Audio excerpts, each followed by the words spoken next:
जो आज खास मेहमान हैं उनका नाम है मिलिंद करमारकर और वो डायरेक्टर एंड फंड मैनेजर हैं दलाल एंड ब्रोचा इन्वेस्टमेंट मैनेजर्स के। सर बहुत स्वागत है आपका 18 हाउस, आपने समय दिया है। Thank you for having me.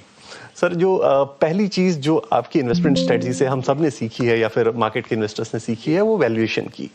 तो मेरा पहला सवाल आपसे वैल्यूएशन पर ही होगा कि इस वक्त जब मार्केट के वैल्यूएशन को हम 19-20 के आसपास देख रहे हैं, जो तमाम इमर्जिंग मार्केट से अब भी थोड़े हायर साइड पे ही हैं, आप कैसे रीड कर रहे हैं इस वक्त इंडियन मार्केट के वैल्यूएशंस को? अभी उसमें ऐसा है कि वैल्यूएशन देखना बहुत जरूरी है, ये तो बिल्कुल सही बात कही आपने, लेकिन वैल्यूएशन के साथ ग्रोथ भी देखना उतनी ही जरूरी है।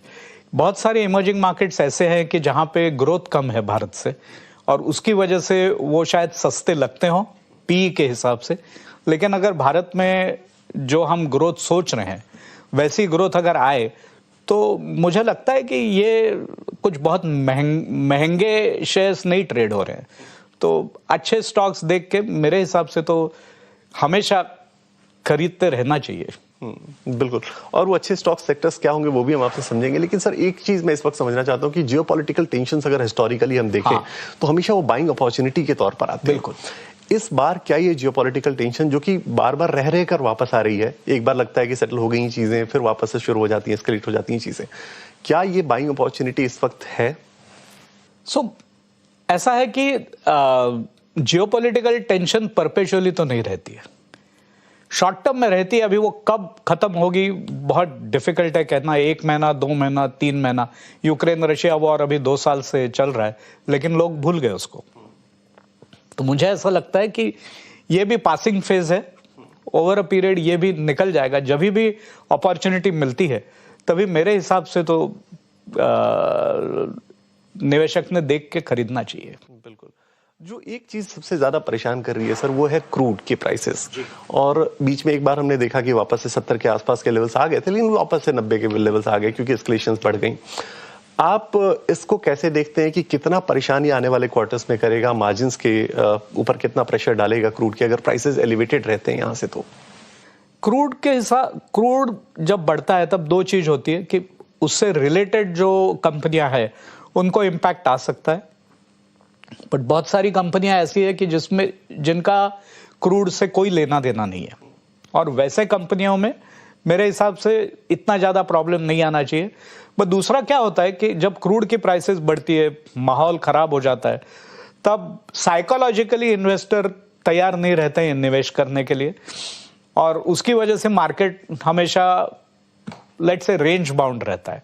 तो मेरे हिसाब से वैसी परिस्थिति और कुछ 1-8 क्वार्टर तक रह सकती है। बिल्कुल, एक सेक्टर जो काफी परेशान कर रहा है सर वो आईटी सेक्टर है, और लोग आमतौर पे बहुत इजी एक राय है, आम राय है कि इससे फिलहाल दूर रहा जाए। आप इस वक्त आईटी सेक्टर पर अपनी क्या राय रखते हैं? तो हम लोग भी, यानी हमारी पीएमएस आईटी सेक्टर पे अंडरवेट है, क्योंकि क्या है, ये कंपनियां अच्छी है, मैनेजमेंट बहुत अच्छी है, पर उनका जो बिजनेस है उस पे अभी थोड़ा प्रॉब्लम्स चल रहे हैं। They are trying to change, transformation definitely होगा, लेकिन उनको टाइम जाएगा। तो हम लोग वॉच कर रहे हैं, कंपनियों को मिल रहे हैं, समझ रहे हैं कैसे ट्रांसफॉर्मेशन हो रहा है। मेरे हिसाब से ये रडार पे तो रहनी चाहिए, पर निवेश करने के लिए शायद और 1-2 क्वार्टर जा सकते हैं। बिल्कुल, बिल्कुल। अर्निंग्स को अगर सर देखें, क्योंकि अर्निंग्स काफी इस बात की प्रोग्रेस हो चुकी है और आईटी के अर्निंग्स ओवरऑल ठीक ठाक रहे हैं। इन्फोसिस अगर आने वाला है अभी, उसको अगर छोड़ दें तो ओवरऑल ठीक ठाक रहे हैं। 1-2 अगर विप्रो को छोड़ दें, विप्रो में थोड़ी सी परेशानियां नजर आई।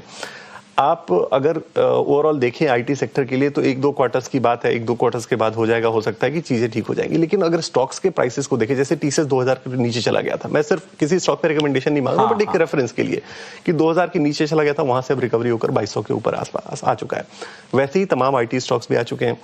आप अर्निंग्स का कितना सपोर्ट देख रहे हैं, या अर्निंग्स को आप कैसे रीड कर रहे हैं इस वक्त आईटी सेक्टर में? अगर इन लोग ये कंपनियों का गाइडेंस देखा जाए तो वो अभी भी 3 से 5% पे गाइड कर रहे हैं, और वो ट्रेड हो रहे हैं 12 से 18 के पीई पे। तो मुझे लगता है कि वो अभी भी महंगे ही है। सर एक चीज जो इससे कनेक्टेड है आईटी सेक्टर से, वो है एआई, और हर कोई इसकी बात कर रहा है इस वक्त। एआई डेटा सेंटर की बात कर रहा है। एक इंडियन इन्वेस्टर जिसके पास डायरेक्ट प्ले शायद नहीं है एआई का या डेटा सेंटर का डायरेक्ट प्ले नहीं है, एक प्रॉक्सी प्ले निश्चित तौर पर है, वो अगर इन्वेस्ट करना चाहता है इस थीम में तो वो कैसे करे? बहुत मुश्किल है, क्योंकि भारत में ऐसी कंपनी नहीं है जो एआई में निवेश कर रही हो फिलहाल। मेरे हिसाब से रुकना चाहिए। वो छोटी मोटी कंपनियां हैं जो बोलते हैं हम एआई करते हैं, वैसे उसमें कुछ ये नहीं है, वो नहीं होता है वैसे। बिल्कुल, निश्चित तौर पे। सर, एक सवाल जो सारे इन्वेस्टर्स जो आपको इस वक्त सुन रहे होंगे वो ये जरूर जानना चाहेंगे कि मिलिंद सर इस वक्त पोर्टफोलियो बनाना अगर चाहें 5 साल के लिए, क्योंकि मैं अगर शायद किसी और गेस्ट से बात कर रहा होता तो 12-18 महीने की बात करता, मैं आपसे बात कर रहा हूं तो 5 साल, इसलिए कि लॉन्ग टर्म वैल्यू क्रिएशन आपकी सबसे बड़ी स्ट्रेटजी रही है। तो इस वक्त अगर आप वैल्यू क्रिएशन के हिसाब से 5 साल का पोर्टफोलियो बनाए तो कौन से सेक्टर्स पर आप प्रेफर करेंगे? तो मैं मेरा पीएमएस का ही उदाहरण देता हूं। अबाउट 60 to 65% हमारा जो इन्वेस्टमेंट है वो कंजम्पशन पर राइजिंग पर कैपिटा इनकम से कनेक्टेड है। तो उसमें आता है बैंकिंग एंड फाइनेंस, जो कि लास्ट 3-4 साल से अंडर परफॉर्म किया है, पर over a longer period of time मुझे लगता है कि राइजिंग पर कैपिटा इनकम के हिसाब से उसको बेनिफिट होगा। सो बैंकिंग एंड फाइनेंस है, फार्मास्यूटिकल है, हॉस्पिटल है, इंश्योरेंस है, ट्रैवल है और रिटेल है।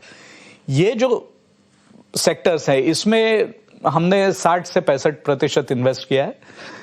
बाकी का 25% है इंफ्रास्ट्रक्चर और मैन्युफैक्चरिंग में, और 10% कैश। बिल्कुल, 10% कैश अभी आपने रखा है फिलहाल के लिए। ओके, ठीक है। बताओ, अपॉर्चुनिटीज आप अभी फिलहाल वेट कर रहे हैं। चलिए, ठीक है सर। एक और 2 सवाल इनफैक्ट आखिरी में रखना चाहता हूं आपसे। एक सवाल तो इस चीज पर कि अर्निंग्स को जब आप रीड करते हैं, मैं इसको ऐसे क्लासरूम के स्टाइल में समझना चाहता हूं कि एक इन्वेस्टर जो नया मार्केट में आया है या फिर 2-3 साल हुए हैं, वो वैल्यू इन्वेस्टिंग करना चाहता है, अर्निंग्स को रीड भी करना चाहता है, फंडामेंटल्स को भी समझना चाहता है। आप कौन से मेट्रिक्स को ट्रैक करते हैं अगर आप किसी बिजनेस को चूज कर रहे हैं और उसके अर्निंग्स को रीड कर रहे हैं? तो मैं कहूंगा कि अर्निंग्स और पीई आफ्टर कंसिडरिंग ग्रोथ, वैसा देखना चाहिए। बिकॉज क्या है, बहुत बार आप कोई सेक्टर अगर 30-35% ईयर ऑन ईयर से ग्रो हो रहा है और उसका पीई 100 का है, तो आप बोलोगे ये 100 के भाव पे तो 100 के पीई पे तो नहीं लेना चाहिए। But you tend to forget कि 3 साल में अभी जितना उसका अर्निंग है, उसके अर्निंग डबल से भी ज्यादा हो जाता है। तो वो हिसाब से आपको देख के करना चाहिए। एक मोटा ऐसा है कि आपको देखना चाहिए कि प्रॉफिट बिफोर टैक्स,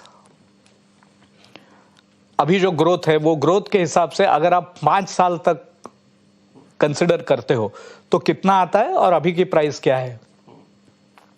अगर, because valuation is beauty in the eyes of the beholder, कि आपको आपका पैसा कितने साल में वापस आना चाहिए। अगर लगता है 5 साल में, 6 साल में वापस आना चाहिए तो वो हिसाब से देखें, अच्छा लगता है तो खरीदिए। बिल्कुल, एकदम गोल्डन एडवाइस है ये निश्चित तौर पर इन्वेस्टर्स के लिए। एक और सवाल सर मैं आपसे समझना चाहता हूं कि जो कॉमन मिस्टेक्स होती हैं इन्वेस्टमेंट में, वो सबसे ज्यादा कॉमन मिस्टेक, क्योंकि आप कई इन्वेस्टर से भी बात करते रहेंगे, इतने दशकों का आपका एक्सपीरियंस है, जो सबसे कॉमन मिस्टेक्स इन्वेस्टर्स करते हैं और वो पहली बार आपको सुन रहे हैं आज या फिर नए इन्वेस्टर्स हैं, वो क्या करते हैं और कैसे उससे बचे? वो इन्वेस्ट करते हैं हेयरसे पे कि अरे ये शेयर ऊपर जा रहा है मैं ले लेता हूं, या इसमें ये ऑपरेटर है इसलिए बहुत ऊपर जाने वाला है। होमवर्क नहीं करते, वो सबसे बड़ी गलती है। अगर होमवर्क करके, जब आप एक रेफ्रिजरेटर खरीदते हो तो आप ऐसे नहीं, आप विजय सेल्स में या क्रोमा में या कहीं पे चले गए अरे ये वाला दे दो, ऐसा तो नहीं होता है। आप 10 रेफ्रिजरेटर देखते हैं, उसके क्या क्या प्रॉपर्टीज है वो समझते हैं, आपका बजट देखते हैं, फिर अच्छा लगता है तो खरीदते हैं, नहीं तो नहीं खरीदते। कम से कम 5-6 घंटा तो उसमें बिताते हैं। शेयर खरीदते समय लोग 5 घंटे या 5 मिनट भी नहीं सोचते हैं, और वही गलती रहती है। बिल्कुल। एक आखिरी सवाल सर, क्योंकि समय की सीमा है निश्चित तौर पर और आपको जाने देना, लेकिन आपसे बात करके ऐसा लग रहा है कि इसको कंटिन्यू किया जाए। मैं एक आखिरी सवाल आपसे पूछना चाहता हूँ कि इस वक्त जब जियोपॉलिटिकल टेंशंस हैं, मार्केट अनसर्टेन है, एक वो इन्वेस्टमेंट प्रिंसिपल क्या होगा जो आप अपने इस पूरे एक्सपीरियंस के निचोड़ से हमारे व्यूअर्स को देना चाहेंगे? एक इन्वेस्टमेंट प्रिंसिपल जो निश्चित तौर पर इन्वेस्टमेंट के पहले ध्यान रखें या इन्वेस्टमेंट की अपनी होराइजन को डिसाइड करते वक्त ध्यान रखें। सो एक इन्वेस्टर महारथी ने कहा है, कौन है मुझे याद नहीं है, कि you should be buying in the market when there is blood on the street, even if it is your blood. Perfect. Perfect, बिल्कुल सर।